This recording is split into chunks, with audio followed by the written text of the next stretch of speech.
तोके पटाए लेबो गुलगुला खिया के, तोके घुमाए देबो रे लूना गाड़ी में। तोके पटाए लेबो गुलगुला खिया के, तोके घुमाए देबो रे लूना गाड़ी में। लूना में घूमेंगे गाल तेरा चूमेंगे, आया कोई बीच में इसको साला ढूंढेंगे।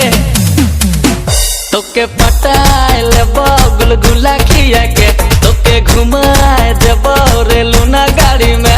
तोके पटाए लेबो गुलगुला खिया के, तोके घुमाए देबो रे लूना गाड़ी में।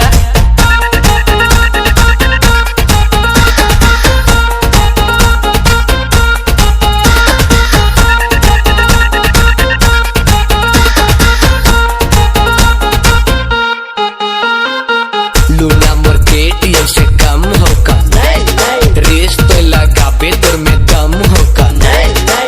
गाड़ी मोर सुपर चले 60 से भी ऊपर, आगे आगे चंगा पीछे डबल वाला बूफर। मुँह पर बोलू सारा बात, ज्यादा माथा नहीं तो जा।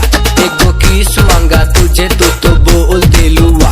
तुझे समझ नहीं आया कि मैं समझ नहीं पाया, तेरे लिए मैं हाँ लूना गाड़ी लाया, लूना गाड़ी लाया।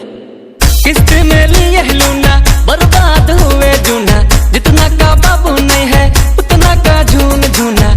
ये चाहिए हमके बस तुम चाहे, तोके तो छोड़ के हम जाए वाला नहीं आहे। तोके पटाए लेबो गुलगुला खिया के, तोके घुमाए देबो रे लूना गाड़ी में। तोके पटाए लेबो गुलगुला खिया के, तोके घुमाए देबो रे लूना गाड़ी में।